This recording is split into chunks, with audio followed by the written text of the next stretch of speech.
شما در ظرف 2 هفته در اون همه شرکت کردید و بارها با نمایندگان مخالفین هم روبرو شدید.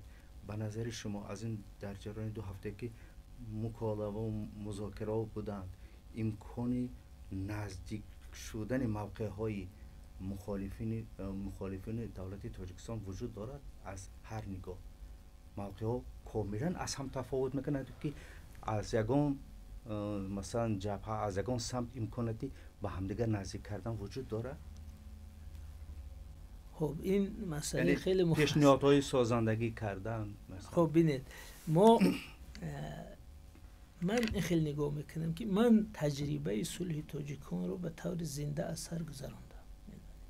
بنابراین اختلاف هایی که بین جانب های تاجیک در سالهای مثلا 92 93 94 بود خیلی بزرگتر از این چی بود و قدرت ها هم طرف ها هم توازن قوا ها هم بسیار فرق میکنه. بنابراین اینجا دو مسئله است. اول اینکه ما در اینجا دو جانب رو با اون معنای کلاسیکی یا حتی به معنای اونچه که در قالب صلح تاجیکان بود نداریم، چون که حاضر حکومت هست، مردم در اطراف حکومت متحد است، وحدت ملی هست و سرجمی جامعه هست، ثبات هست، صلح هست، روند سازندگی هست. بنابراین این خیلی تصور درست نیست که دو طرف در اختلاف هستند. ما خیلی تصور میکنیم که روند تاریخی ملت سازی دولت سازی در جریان است، یک چند نفر از این روند بیرون رفتند و در بیرون این قرار دارند و منطقش این میشد که جز باید با کل پیوندد، نه اینکه جز با کل مکالمه کرد. این اگر فلسفی نگاه کنیم یا کلان نگاه کنیم، ولی اگر به واقعا انسانی نگاه کنیم، من بار دیگر میگم که مشترکات زیاد هست بین ما هم چه تاجیکا. مثلا در همون چند روزی که من اونجا بودم، من واقعا احساسی دشمنی یا احساسی بدبینی با هیچ کدومی از اونها نداشتم. من متاسفم که در بسیار جوابها که اون برادران نوشتن که خیلی دشمن به ما چنین توصیه داد یا دشمن درباره ما چنین گفت یا مثلا اون میخواست ما رو با پخته کشد. این ریتوریکا یا لغت های دشمنانه است. ما این چیز مثلا من نداشتم. برای از هر کسی دیدم سلام احترام. من همینقدر کوشش میکردم که یک صحبتی عادی کنم، مثلا گفتم که خودت خیلی سلامتی یا بچه ها خیلی است، احوال خیلی است، چند ساله شدی، اونو همی سلام کردم برابر یگون گپ سیاسی کلان، یعنی که ها نماینده مثلا فلان رژیم، ها یگون چیزی که حتما همون دیگر امکان کنتاکت انسانی از بین میبرد. بنابراین آغاز همه گونه رابطه باید انسانی باشد. مثلا من مذاکرات صلح تاجیکان یادم است که اگر پیشوای ملت با محترم سید عبدالله نوری صحبت میکردن، اول همین یکمین سلام ها تو دشمن تو این خیلی نمیگفتن. اول چای میخوردن، شاید صحبت میکردن، میگفتن احوال چخیل است، سلامتی چخیل است، یا مثلا هوا چخیل است، کجا هستی. بعد رفته به مسئله اساسی اومدن در کار. بنابراین این بی‌ظرفیتی که اونجا ظاهر میشد که در همین اولین سلام همون به مقابل هم دیگر هجوم کنی، امکانی یگان گونه گفتگو نمیدهد. بنابراین گفتگو با کسی میشد که مثلا و یک ظرفیت وسیع داشته باشد که بشیند، حداقل آرام در روبرو بشیند و گمان نکند که تو رو میکشی یا که او رو فریب کردنی. یعنی این دوم این که ما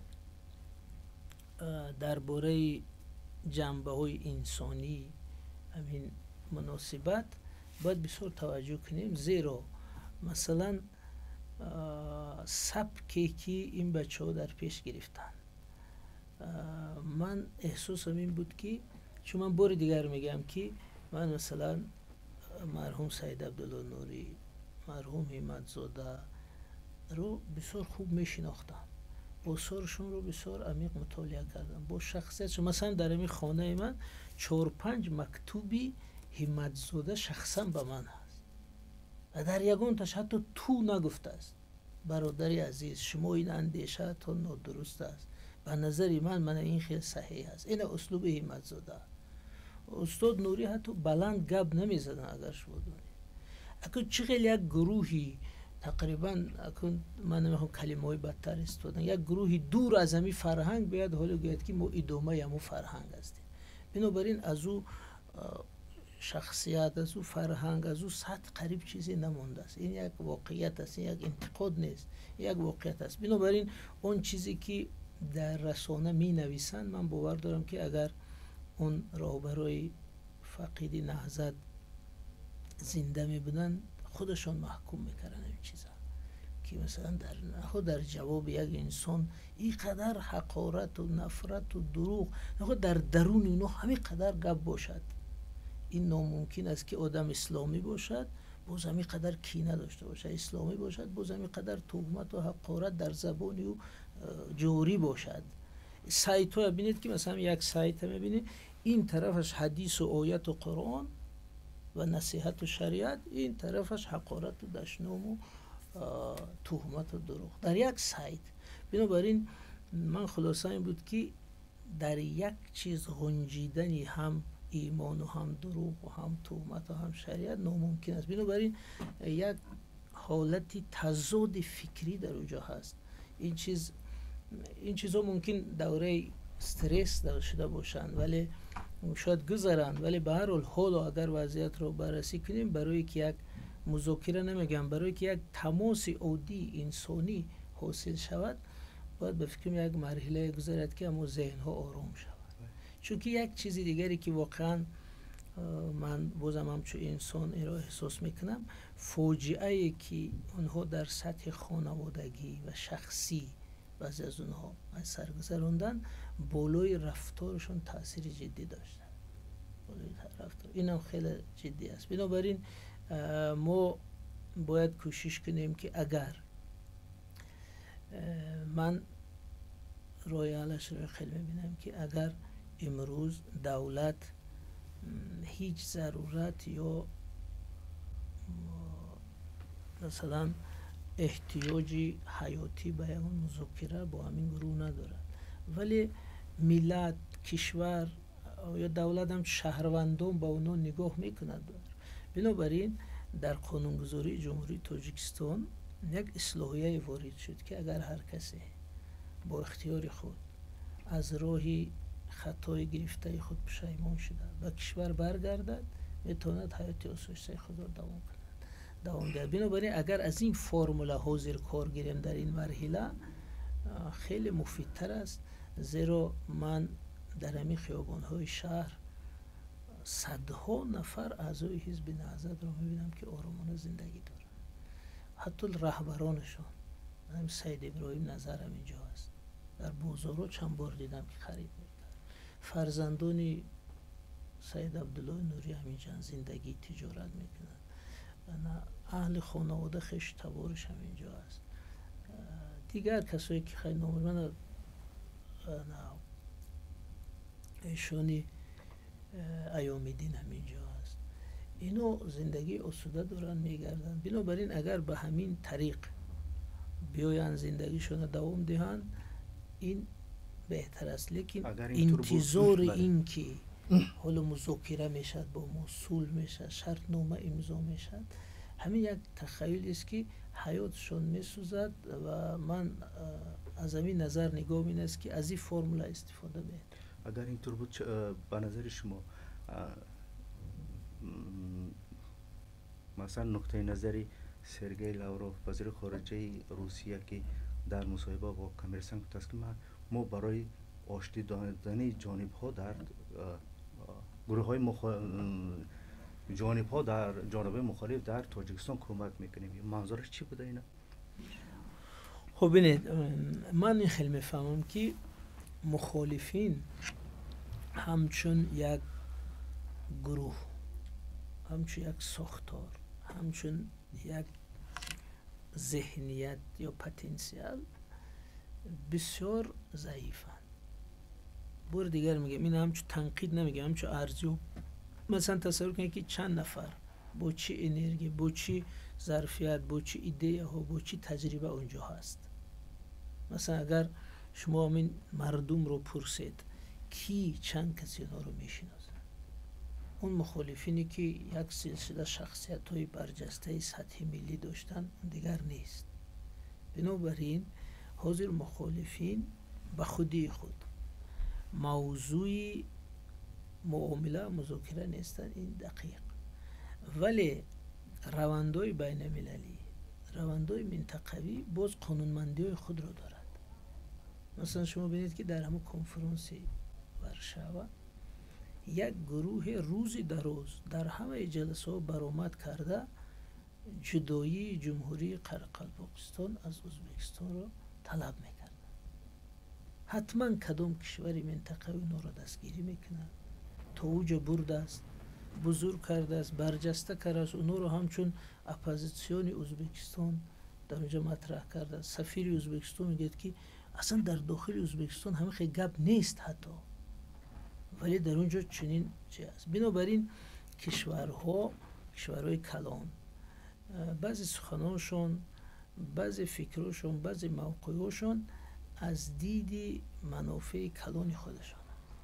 مثلا همین سخن رو گفتن، این بعضی اشاره ها هست، این هرگز معنای الزامی رو ندارد که روسیه آمده اینجا بین این گروه ها میان روی میکند. روسیه مثلا همچون عضوی سپات سازمان امنیتی دست جمعی، همچون عضوی اتحادیه دولت‌های مستقل، همچون عضوی سازمان همکاری شانگهای گروه تروریستی بودن این حزب را قبول کرده است.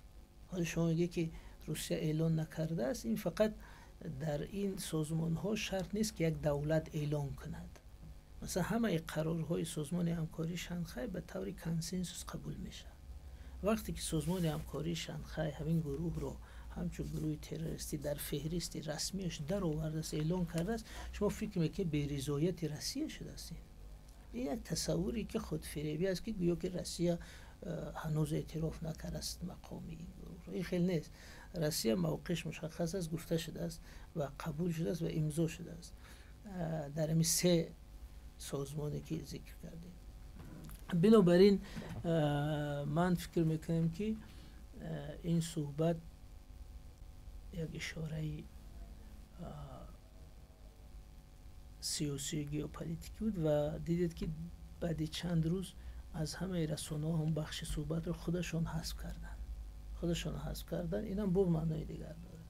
شما در این 2 هفته که اونجا بودین، همین نشستی ورشاوه تا چه حد مثلا تصمیم هایی که در اونجا گرفته میشه تا چه حد همین چیز اجرا شونده است و میتواند که مثلا مشکلی که یک کشور داشته باشد در حل یک مشکل یک کشور تا چه حد میتواند کمک کند، مساعدت کند؟ خب من فکر میکنم که به حل یگان مشکل مساعدت نمیکند به 2 سبب. یکم اینکه خودی سازمان همکاری امنیت اروپا همه قرارهاش باید با طریق کنسنسوس یا نظری یگانه همگان قبول شود و این مجموع 57 کشوری که از هیچ وقت به نظر یگانه نمیآیند، زیرا هم امریکا اونجا است، هم روسیه اونجا است، هم شرق است، هم غرب است، هم آسیای مرکزی است مثلا. بنابراین عملا میتونم گفت که همین ساحه یکی از سازمان نوعی است که هیچ وقت یگان قرار قبول نمیکند، چون که امکان ندارد این 57 کشور به یک رأی بیایند، چون که برای اکثریت هم اجازه نیست، باید همه رأی دهند. بنابراین بیشتر قرارهای مشورتی قبول میکرد. این یک. دوم اینکه فرمتی کنفرانس طور ساخته شده است که یک مسئله مشخص و طور عمیق بررسی شده به یک راه حل برده نمیرساند، بلکه همین گفته می شود و بعدا یک سند میشد با نام جنبستی کنفرانس. در اونجا فکرهای همه وارد میشن، یعنی اونجا میتونم گفت که فهرست دیدگاه ها ترتیب داده میشه. تمام. یک خوبیش این است که البته از همون فهرست دیدگاه ها شما میتونید همون نقشه موجودیت تمام اندیشه ها رو بینید، چی میگن، منظره رو بینید ولی اینکه این سازمان چیزی رو حل کند، این کنفرانس مسئله رو حل کند، این امکان ندارد. بنابراین اگر در تاجیکستان چیزی حل شود، این خودی مردم، خودی دولت، نیروهای داخلی در سطح خود ما باید حل شود. این خیلی است. و من ولی یک فکری که در اونجا پیش آمد، من این رو مشاهده کردم، اگر نگویم این ناقص میشد، این است که در اونجا ما دیدیم که غیر از گروه های دینی، باز گروه های گوناگون دیگری هستند که فکری مثلا دنیوی دارن یا دموکراتی دارن، اصلا طرزی مذهبی یا ایدئولوژیکی نظامی دولتی رو قبول ندارن، ولی مخالفین هستن اونها. مثلا گروه وطندار یا بعضی شخصیت های تاجیکی مثل حفیظ بابایارف، مثل محمد شاه، حکیم شاه محمد، اینا شخصیت هایی بودن که مثل همین دودو جان عطاالله، تیمور برقی مثلا، اینا شخصایی بودن که اونا پلتفرم دموکراتی دنیوی دارن، پلتفرم ملی دارن. این خودش یک حرف جدی در برابری عقیده افراطی است. در داخل هم باید زیاییان، اهل فرهنگ، روزنامه‌نگاران، هنرمندان، معلمان، خودشون باید یک همبستگی را در برابر فکری افراطی ایجاد کنند. ببینید مقصد ما یا مبارزه ما باید به یگان شخص، یگان گروه به طور مشخص نباشد. با گروه و با شخص نهادهای حفظ حقوق مبارزه میکنند. اگر او شخصی معین است، عملی مشخصی دارد، مثلا تروریست است یا اکستریمیست است یا چه جرمی دارد، این موضوع نهادهای حفظ حقوق است.